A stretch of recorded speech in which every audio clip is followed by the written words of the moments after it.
Nå skal det handle om tid. Om 200 millioner år fra nå, så vil døgnet være ikke 24 timer, men 25 timer langt. Hvorfor det? Det mange gamle som kommer til å si noe. Først så gir en beskjed, vi må kaste FM-radioene våre, så må vi kaste klokkene våre også, i helvete.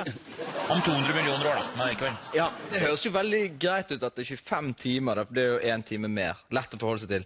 Men det betyr jo at en eller annen gang sånn rundt 100 millioner år frem i tid, så er det sånn 25,34 dager. Eller timer. Hva var det? Timer! Nei, altså Hvor stiller vi liksom? Om 100 millioner år så er det kanskje 24,5. Ja, men det er jo stress. Altså, hva skal du...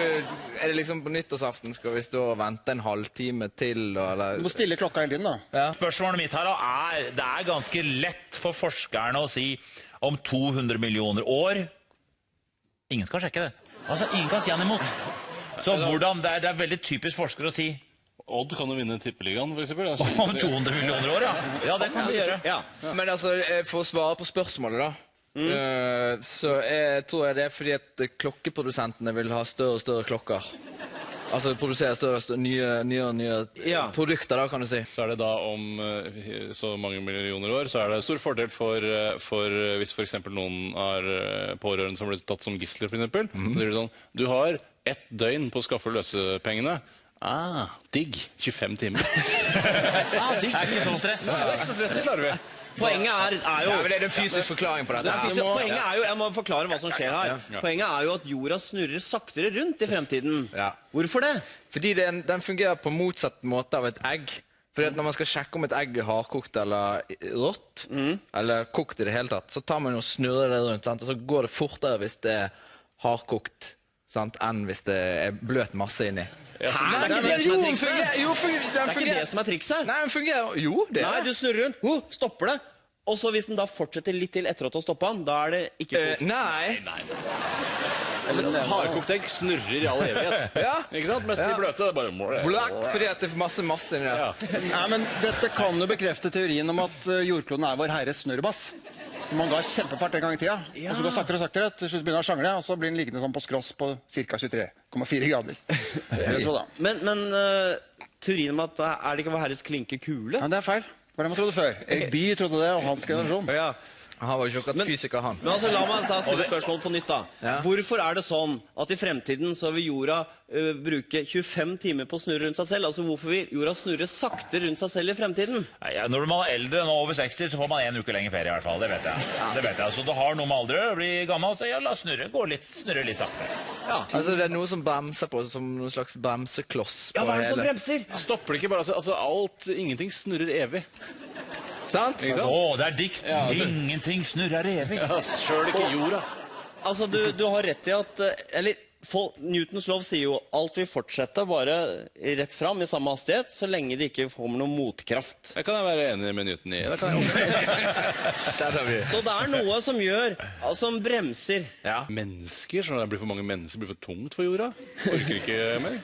Altså, grunnen til at døgnet blir lenger i fremtiden er at jordens snurring rundt seg selv stadig bremses av tidevannet. Fordi månens gravitasjon, hvis det er månen, og det er jorda, ikke sant? Månens gravitasjon skaper hele tiden en tidevannsbølge som peker mot månen, ikke sant? Ok. Ja. Så når jorda snurrer da, rundt, sånn sett her, så bremser snurringen av denne bølgen. Fordi bølgen liksom må presse seg gjennom fjorder, over steiner, og sånn som her hvor tidevannet i Saltstraumen i Bodø. Det drar seg langs land og skaper friksjon, sånn at jorda hele tiden mister fart. Det var så nært, Vegard, at jeg faktisk gir deg et poeng for det der. Ja, bra. Synes det er skremmende, Yngve, at jorda sakner farten hele tiden? Det er jo litt skremmende på sikt, men jeg tror ikke jeg kommer til å leve på den tiden. Du er så pessimistisk, ja. Nå er døgnet 24 timer, og snart er det 25 timer. Vet dere hvor kort døgnet var for 4 milliarder år siden, da månen ble dannet? Hvem er som dannet månen? Kan du ta det først? Var det noen folk bak som dannet de det sammen? Men hvor kort var døgnet for 4 milliarder år siden? Nei, da var det veldig kort. Da tipper jeg sånn 18 timer. Kvarters tid. Nei, vi må bli enige i laget. Hva sier vi? En time eller mer? Mindre? Rundt et par timer, kanskje. Nei, vet du hva? Jeg tar og ringer Toralf Maurstad og spør, for han levde jo på den tiden. Nei, noen timer, da. Ja. Par timer dere også. Nei, litt mer da. Da sier vi 8 timer. 6 timer. 6. 6 timer. Ja. 6 timers dag. 6 timers Jeg dag. har lyst til å si det, ikke sant? Før i tida, for 4 milliarder år siden, varte døgnet bare i 6 timer! Så da... Det er sant. Det er greit. Nå er vi i gang. Nå er vi der.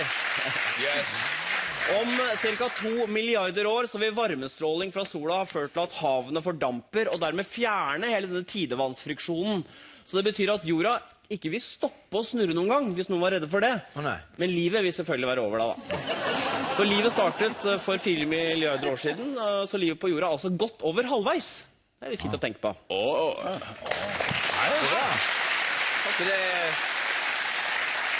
Det er bare sånn midtlivskrisetokter. Det er på en måte ikke sånn menneskeskapt. Det kan du godt Ja, så man vet når det slutter. Ja. Vi kan kjøre bil allikevel, da. Ja, jeg trenger ikke begynne å sykle og sånn. Det er bare tull. Kan man kjøre de siste millionene årene? Så det er litt uhyggelig å vite at livet skal ta slutt om 2 milliarder år, Yngve. Det er jo litt trist at det skal bli borte, alt dette fine som vi har bygd opp. Altså. Når jorda går under, synes jeg du burde få det lange håret og stå på en klippe sånn. Sånn siste menneske som står opp. Det er flott scene. Hva er det du har bygget opp som du syns er verst at forsvinner om 200 millioner år? Et sånt Lego-Eiffeltårn. Ja. Det står fortsatt. Og ingen må røre det, mamma. Ingen må røre det, har jeg sagt. Det er voksen-Lego, da. Er det det? Ja, ganske vanskelig. Hvordan ser voksenlege ut da? Nakne damer på alle Det klossene. var ikke Duplo.